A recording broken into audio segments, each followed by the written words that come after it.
Before we begin, do me a favor. Hit the like button so this reaches people who actually understand how power works. Subscribe because today's story doesn't end when the video ends. It just changes costumes. And turn on notifications because in politics, the first narrative tends to become the permanent one. Now, let's begin. When a shooting happens, there are two battles. The first battle is what happened in the street. The second battle is what happened in the story. In Minneapolis, a woman named Renee Good was shot and killed by an ICE officer during a federal immigration operation. And within hours, the Trump administration didn't just respond, it picked a storyline. Today, we're breaking down what happened and how the administration is trying to frame it. One thing up front, a real person is dead. This isn't entertainment. I'm going to be very clear about that.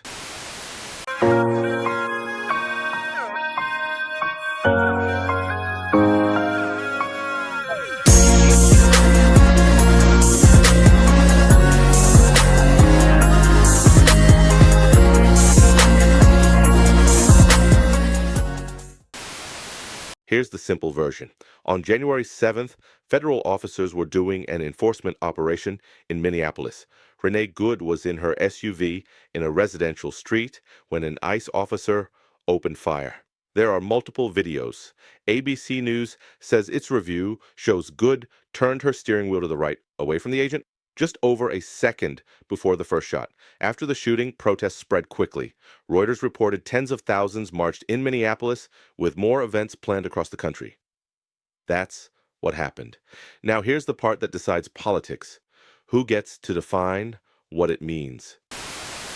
Overnight, new clashes between protesters and federal officers outside the local ICE headquarters near Minneapolis. Tensions soaring into the weekend as we get a new firsthand look at that fatal ICE shooting and 37-year-old Renee Good behind the wheel. That's fine, dude. I'm not mad at you. Cell phone video showing Wednesday's deadly confrontation from the perspective of ICE officer Jonathan Ross. You see Ross filming Good's SUV, which police said had been blocking ICE officers from using the road. It'll be the same plate when you come talk to us later. Other officers approach. Get out of the car. And this morning, a new look at the fatal aftermath of the shooting. Here's Good's SUV slamming into other cars after she was shot. Her wife, Rebecca, rushing to the driver's door, then collapsing to the snow as authorities surrounded the vehicle. All the videos that have emerged sparking divided reactions. Vice President Vance saying the new shooting video supports the ICE officer's response, posting, "Watch this, as hard as it is. Many of you have been told this law enforcement officer wasn't hit by a car, wasn't being harassed, and murdered an innocent woman. The reality is that his life was endangered and he fired in self-defense." But we found a different view here in Renee Good's neighborhood. They're a little confrontational, but with a smile on their face, and to be shot for that, I just don't get it. We spoke to Reverend Ashley Horan, who lived near Good. It is terrifying to watch the callousness with which they approached her. It takes 2 seconds for them to decide to end a human life, and then to demonize her at the moment that they have just shot her. Democratic Mayor Jacob Fry also criticizing the ICE officer. I mean, the ICE agent walked away with a hip injury that he might as well have gotten from closing a refrigerator door with his hips. But DHS saying the ICE officer was injured and correctly acted in self-defense. She put her foot on the gas, and unfortunately our law enforcement, he followed his training, but he did fire defensive shots. Good's wife, Rebecca, speaking out for the first time since her death, telling Minnesota Public Radio they had stopped to support our neighbors and that we had whistles, they had guns. Saying of the mother of three, she is pure love, she is pure joy. And back out here live, the law enforcement presence here in Minneapolis, as you can probably imagine, here is massive. Of course, we had local police at those protests last night, Minnesota State Patrol as well. Also, the state's National Guard has been authorized to help local law enforcement if needed. And then we have that influx of border agents sent in by the Trump administration over the last 24 hours, all on the ground here, with more protests expected through the weekend. Peter. Almost immediately, two versions of reality showed up. You first have the story of self-defense. Federal officials said the officer acted to protect himself, that Good tried to use her vehicle against agents. Then you have the story that shows the reckless use of force. Local leaders say it wasn't justified. Reuters reports Minnesota officials pointed to video they believe shows the vehicle turning away as the agent fired, and Minneapolis Mayor Jacob Frey publicly rejected the self-defense claim in blunt terms. So, this isn't just a shooting story, it's a trust story.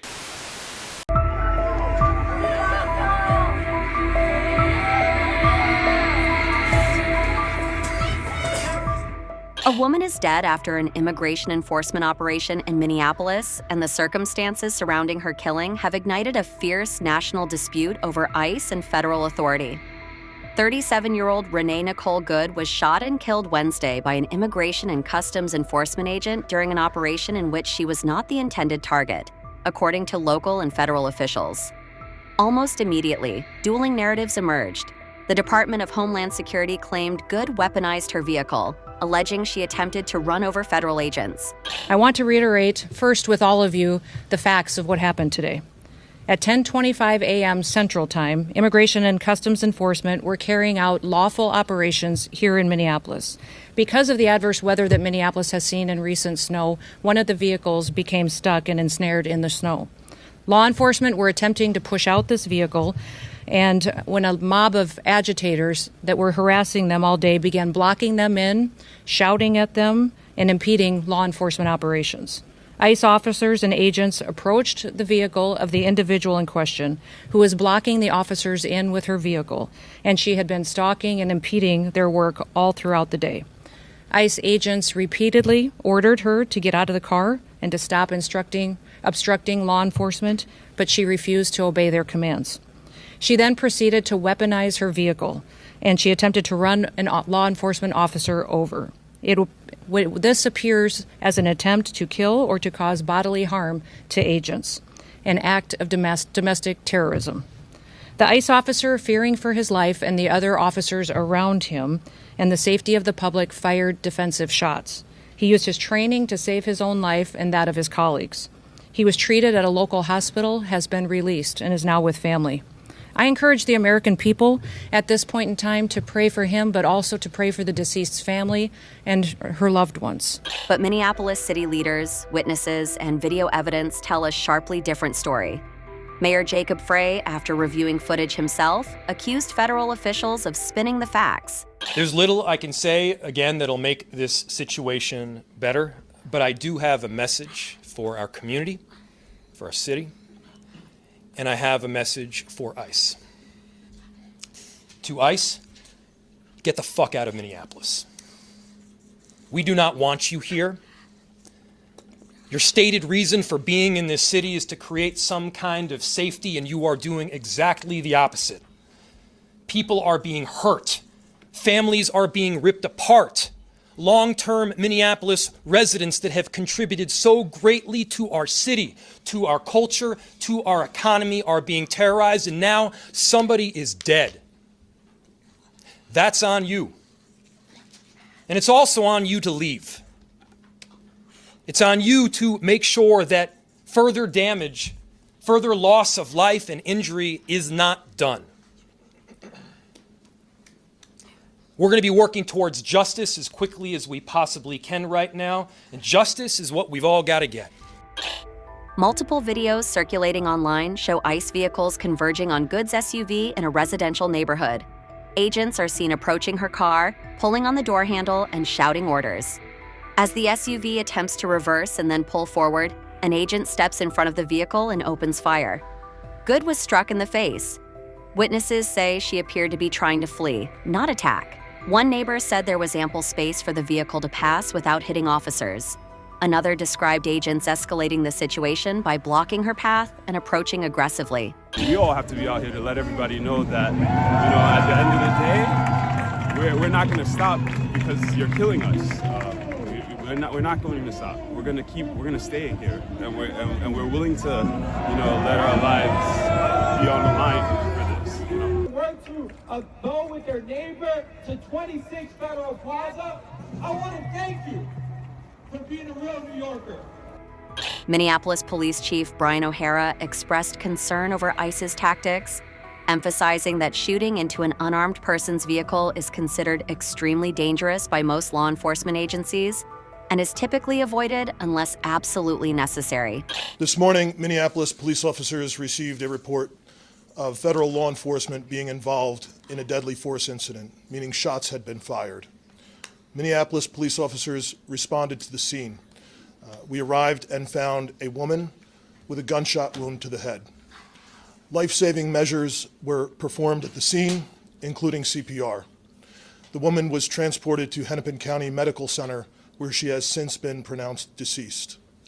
The preliminary information that we have indicates that this woman was in her vehicle and was blocking the roadway on Portland Avenue, midway between 33rd Street and 34th Street in the city. At some point, a federal law enforcement officer approached her on foot, and the vehicle began to drive off. At least 2 shots were fired. The vehicle then crashed on the side of the roadway. Minneapolis police officers secured the crime scene and assisted in trying to preserve the evidence that is there. We have since turned over the scene both to the Federal Bureau of Investigation as well as the Minnesota Bureau of Criminal Apprehension, which will be conducting an investigation into this use of deadly force. I want to thank the mayor, city council president, other members of the city council, state legislators that were on the scene. This has been a very difficult time for everyone in the city. And this is obviously a very, very tragic situation where a woman has lost her life. That being said, in addition to this tragedy, which unfortunately we did predict, we were seriously concerned about further escalation from the scene. And I want to thank the elected officials that came themselves to help us prevent that from happening, as well as the individuals on that scene that remained peaceful and that abided by law enforcement instructions so that we could preserve that scene and ensure that a full and transparent investigation can take place. That being said, I just echo the mayor's comments that we ask that the community continue to call for peace. We understand people are going to be upset about what happened, and people are going to want to exercise their First Amendment rights. But please do so safely and lawfully to ensure that we do not have any further tragedy in this city or destruction. The incident unfolded amid a massive escalation of immigration enforcement in Minneapolis. Since early December, ICE arrests in the city have surged from roughly 300 to 1,400, with DHS now deploying over 2,100 federal agents in what it calls the largest operation ever conducted in Minnesota.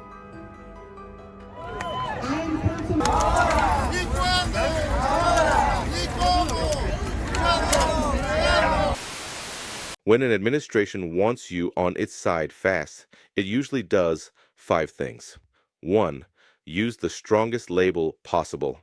DHS called it an act of domestic terrorism and said the woman weaponized her vehicle. That label matters because it changes how people feel before the facts are settled. Yes. Director Russo spoke about how this operation happened discreetly in darkness, and that's how it should be, which is in contrast to what happened in Minneapolis yesterday. You said What do you mean in contrast to what happened in? Very, if not very much because of the protesters and the violent criminals that were attacking our law enforcement. If you remember in that operation, what happened was our officers were out trying to get a car stuck out of the snow when they were surrounded and assaulted and blocked in by protesters that were inciting. The officer was following his training. He did follow his training because of an individual that was. Point blank into a driver's window. Is that part of the training? How is that self-defense? This is an experienced officer who followed his training, and we will continue to let the investigation unfold into the individual and continue to follow the procedures and policies that happen in these use of force cases. But let's remember the events that surrounded what happened yesterday on that tragic situation was that these individuals had followed our officers all day, had harassed them, had blocked them in. They were impeding our law enforcement operations, which is against the law. And when they demanded and commanded her to get out of her vehicle several times, she did not. So we'll continue to allow this process to unfold and recognize that these law enforcement officers every single day put their lives on the line. They go out and do their jobs. They go out and...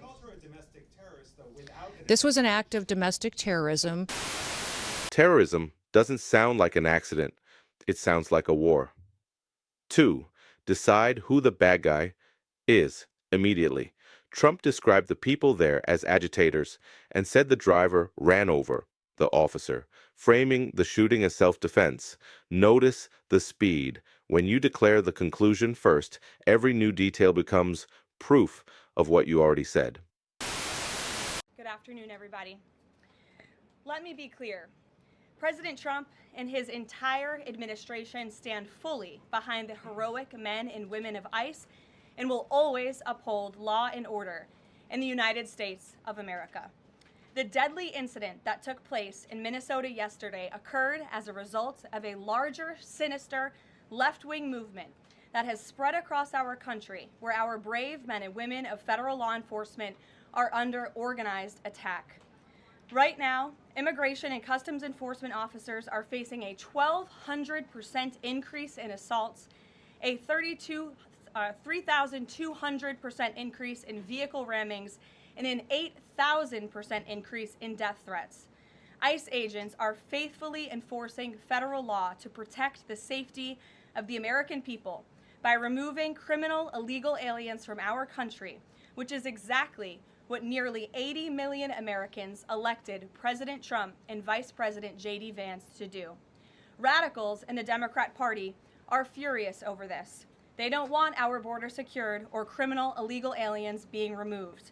As a result, Democrats are impeding immigration enforcement operations daily, creating extremely heightened and dangerous circumstances that make it nearly impossible for the men and women of law enforcement to simply do their jobs.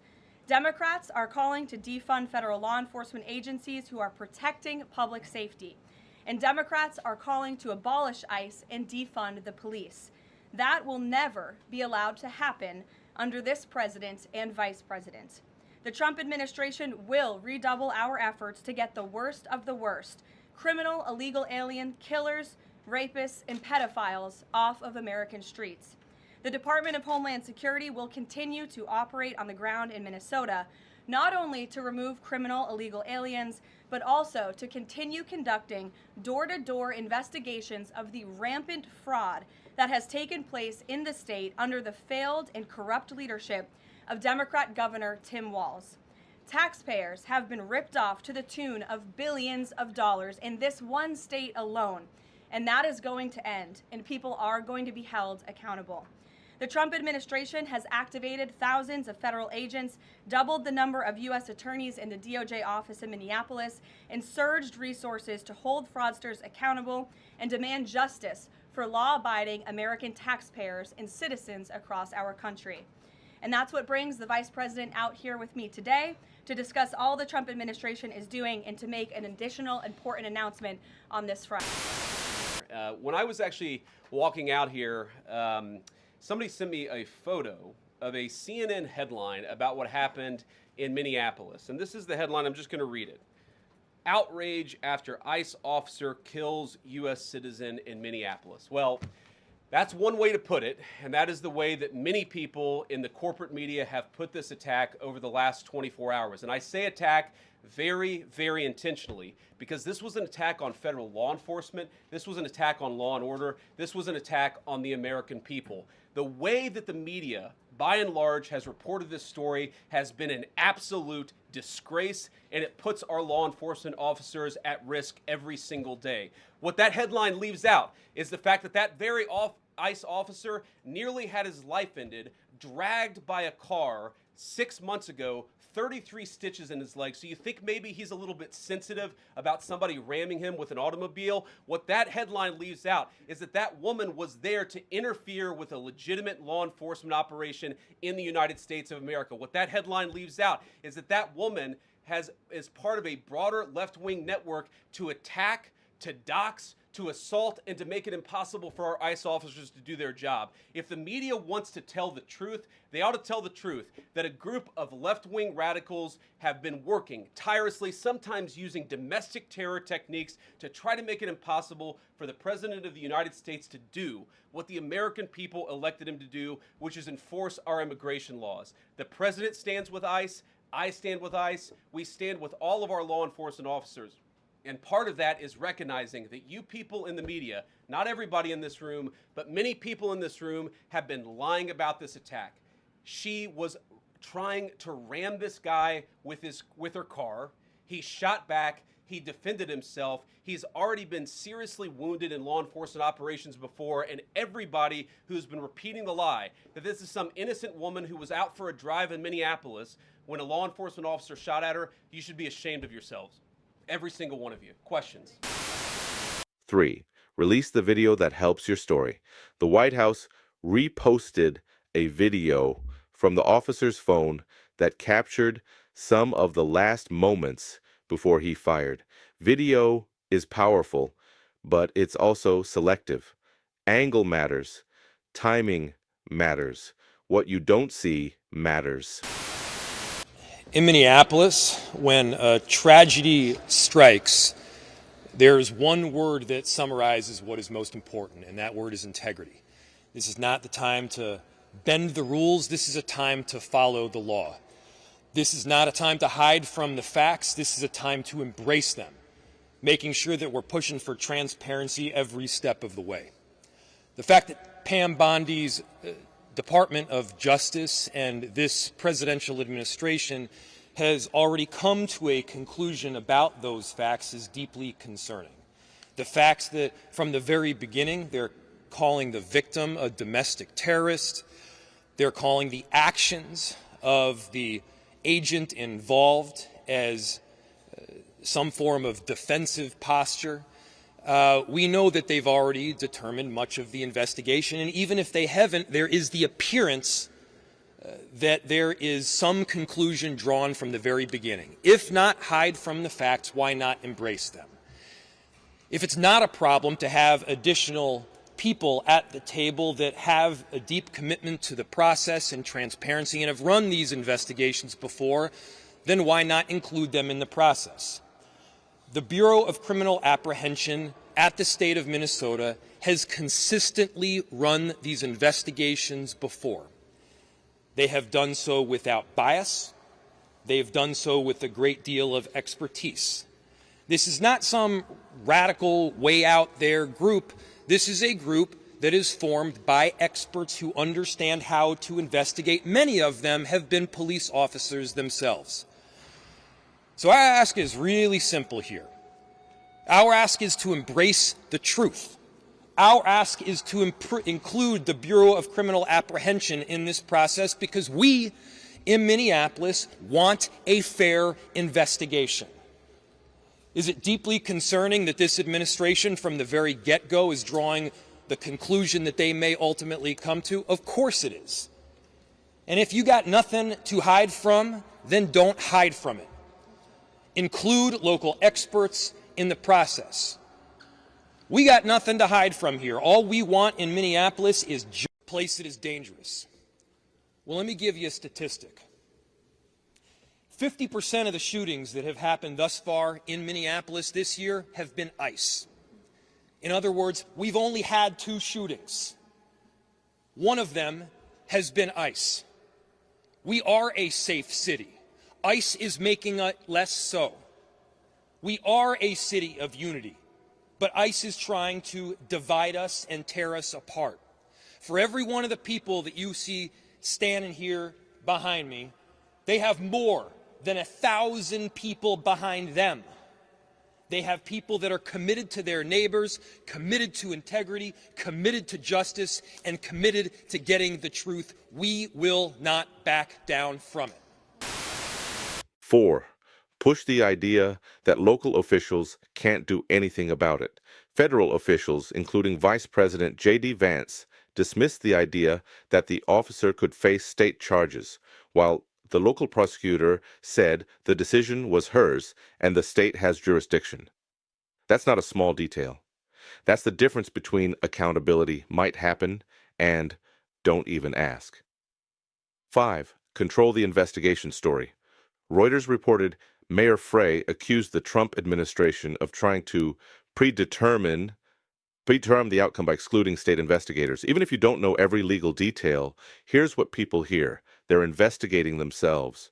And once the public believes that, good luck getting trust back. Because it gives people a clean, simple script. If you already support the crackdown, officer defended himself from a dangerous mob. If you already distrust ICE, an agency used force, then rushed out a story to cover it. PBS quoted a former ICE official criticizing DHS for rushing to judgment after the shooting, which feeds the idea that the official story was chosen too fast. When both sides think the other side is lying, the country doesn't debate facts. It debates loyalty. For more analysis, I'm joined now by John Sandweg, who served as acting ICE director under President Obama. John, welcome back to the show. Thanks for being with us. Yeah, thanks for having me. So as you've seen, DHS is saying that the ICE agent here was acting in self-defense. The mayor of Minneapolis, others have dismissed that after they saw the video. Have you yourself watched the video? What's your assessment of what happened here? I think the videos, I've seen 2 videos now, and I think both of them raise troubling questions here. But I think what concerns me is this rush to judgment, really on both sides. But I did find the DHS statement particularly irresponsible. This requires an investigation. The video certainly, raises concerns, as to whether or not the officer had a reasonable basis to believe his life or the life of his fellow agents were in, either serious danger of death or bodily injury. But these videos are not they're not the entire story, and they can be misleading. And so I think what would concern me is that we have all these people making these immediate rushes to judgment without first conducting a formal investigation, getting the facts we need, and then drawing our conclusions based on a thorough assessment of what exactly happened. You mentioned that DHS statement. It was very long and detailed, definitively coming out in defense of the ICE agents' actions. What questions do you think need to be answered now to figure out what exactly happened here? Well, Anna, first of all, I'll tell you, I spent 5 years at DHS working for a secretary, and whenever something like this happens, the initial information you get is just not accurate. You get also people doing their best to provide, quickly information to the department's leadership, and just unfortunately, it just tends not to be, you get this misleading or wrong information in the outset. So I think that what's frustrating in part, and where I find that statement really irresponsible, is that better when you're in those positions to make rush, snap judgments based on that initial reporting. But secondly, Anna, look, the videos, certainly raise all sorts of questions, including where was the officer located as the car started to take off, right? What caused the officer to get into that position? What was the distance between the officer and the driver of the vehicle, or the vehicle itself, right? What angle did the bullets come in? These are all questions that are going to form that basis. Now, the analysis is from that of the agent himself. Did he have a reasonable basis to believe that his life or his fellow agents' lives were in jeopardy, right? That's the critical question. But again, although those videos absolutely raise troubling questions, and I think call all the more reason for us to have an investigation, they're not alone sufficient. We're going to need to get more data than that to draw any real conclusions. As you know, DHS often points out that ICE agents operating in Minneapolis and other places face protesters and people videotaping them. There's also been concerns about how quickly ICE has been staffing up to meet the demands of the president's mass deportation campaign. Does any of that, you think, potentially play a role here? No, absolutely. I mean, one of the big questions I have here is how experienced was this particular agent engaged in the shooting, right? Was this one of the new hires? We know a couple of things. We know the department's lowered the standards for hiring of ICE agents. We know they've shortened the training. So I think critical questions here will be, did any of that have an impact or play a role in this shooting or really in any of the use of force incidents? At the end of the day, this is about training. This is about training and experience, right? And when you're putting officers on the street where you've lowered the standards and you've shortened the training, you increase dramatically the risks of incidents like this. And I'll say one other thing, too, is that this mass deportation mission, it's created a supercharged environment. And the tactics that ICE has had to adopt as a result of the administration's call for them to increase the number of arrests has created more vulnerabilities for the agents themselves and raised the tensions. And I do think, unfortunately, that climate where we have these agents confronting these protesters and there's aggression and this kind of zero tolerance towards anybody who obstructs or gets in the way of the ICE mission, certainly that kind of plays a role here as well. But again, this is why we need an investigation. We need to interview the officers involved, and all of that will inform what happened here and what do we need to do differently to prevent something like this happening in the future. All right, that is former acting ICE Director John Sandweck joining us tonight. John, thank you. Always good to speak with you. Thank you very much. If you want to stay ahead of this story, watch 5 things. 1. What the full set of video shows, not just one clip. 2.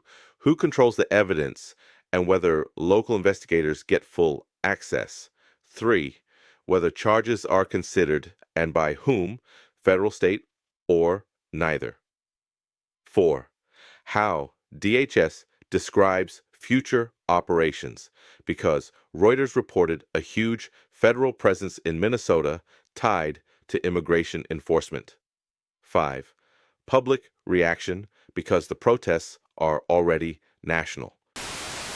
You've also been criticized for your comments. The shooting, we should note, was Wednesday at 10:37 a.m. Eastern.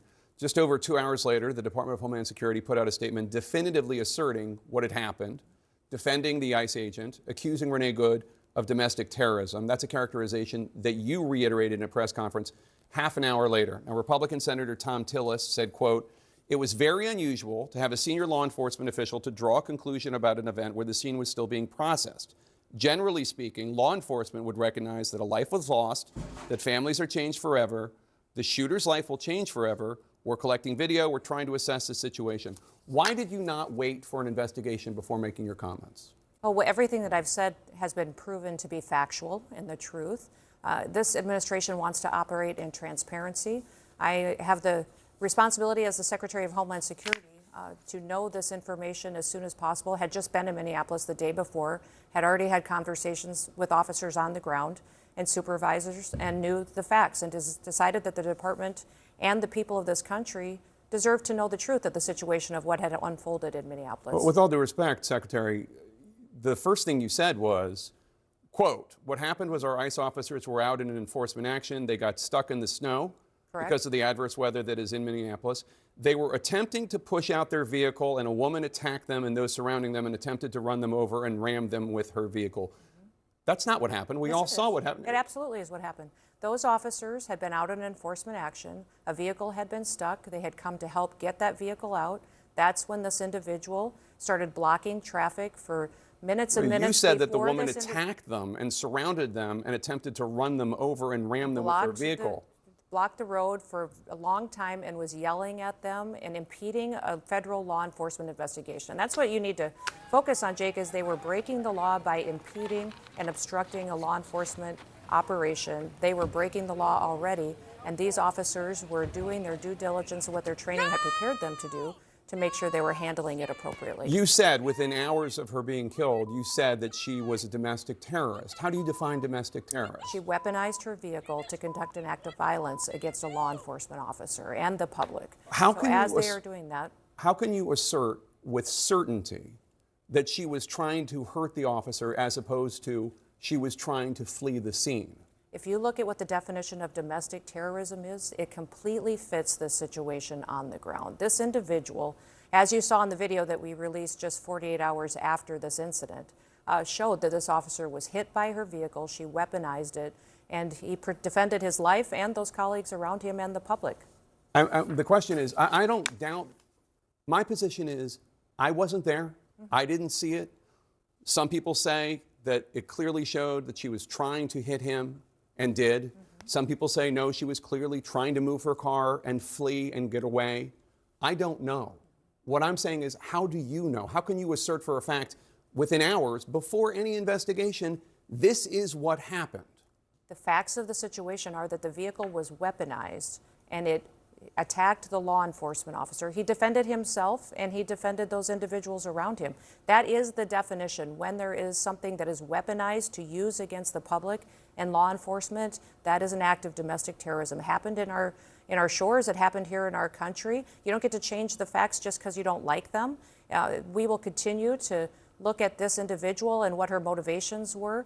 We know that there was, throughout that morning, she had harassed and impeded law enforcement operations. That raises the suspicion level with all of these law enforcement officers as far as paying attention to what her capacity is. And as you see on the videos, and they've proven out, that this law enforcement officer took the action that his training prepared him for, and he worked to make sure that he could save his own life and those around him. How can you assert that there's no ambiguity in this before any investigation has taken place? I had just been in Minneapolis and had been with those officers, had seen what they were facing on the streets every day, and had talked to their supervisors as soon as the incident happened and had gotten the facts and seen videos before I ever went to talk at that press conference. And the Trump administration and President Trump is the most transparent and open government that we've ever had.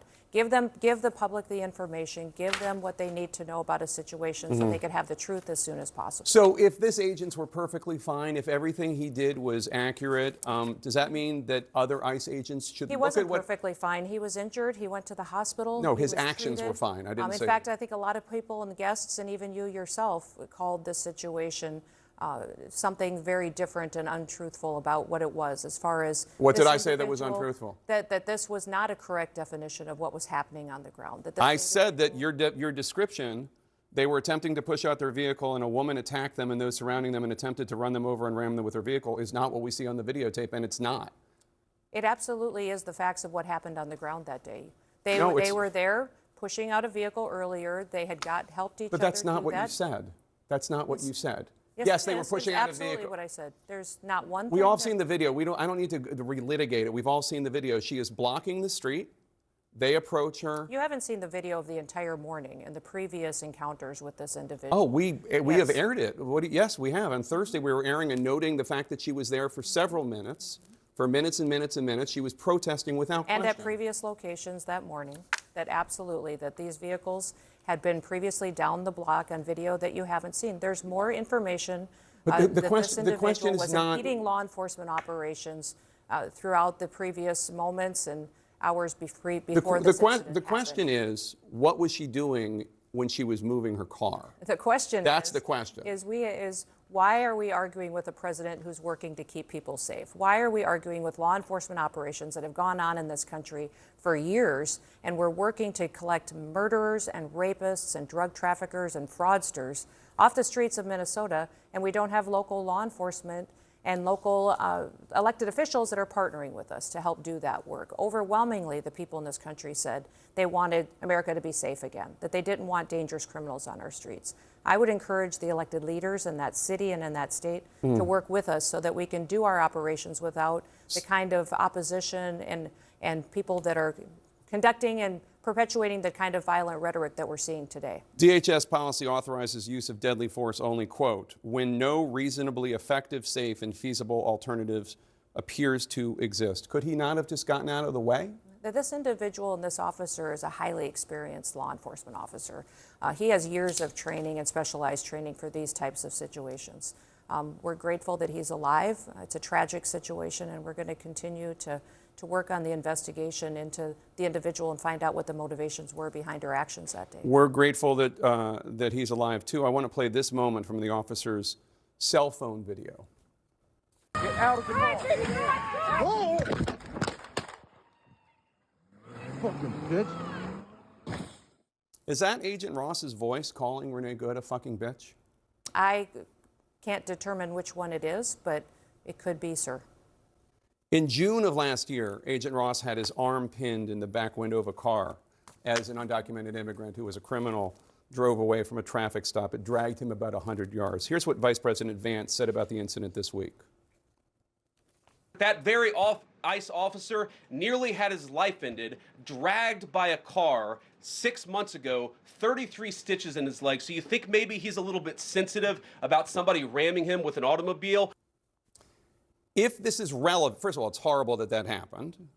If it's relevant, which the vice president seems to think it is, do you think this understandably very traumatic event that this officer went through last June might have influenced, as the vice president is suggesting happened, how he responded?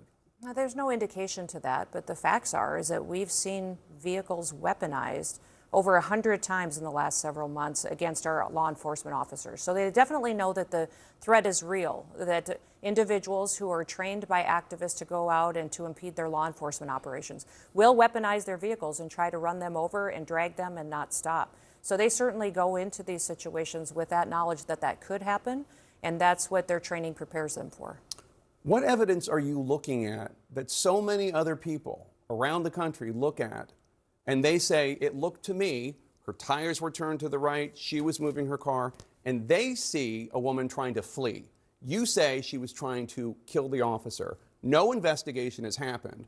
Why are you so certain that your interpretation is the truth when an investigation hasn't even happened? Jake, I'm watching the videos. Other I'm people are talking watching to officers. the videos I'm getting and the coming facts. to a different conclusion. Everything that we've stated as the Department of Homeland Security and this administration has been factual. And I wish we would talk factually about what we see every day from these protesters, what they do, what they say, how they chant over and over, kill ICE, attack law enforcement, how they're trained to perpetuate violence against them and to stop the work that they do every day. Each of these law enforcement officers takes an oath to protect this country and uphold the law. They go out every day and enforce the laws of this country to keep people safe.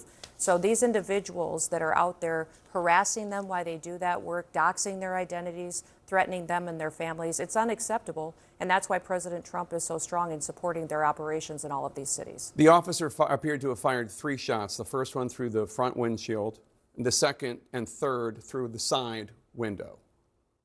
What is the justification for the second and third, given that the officer was out of harm's way? You're watching the same videos that I am, correct? Yeah. Yeah, you're watching the same ones. So you see how quickly the situation unfolded, how the officer was in front of the vehicle when she sped off, how she ran into him, and how he had to take quick action based on his training to defend himself and his colleagues around him. Once he's out of harm's That's way. very clear and factual from the videos that you can see. It's nobody's interpretation.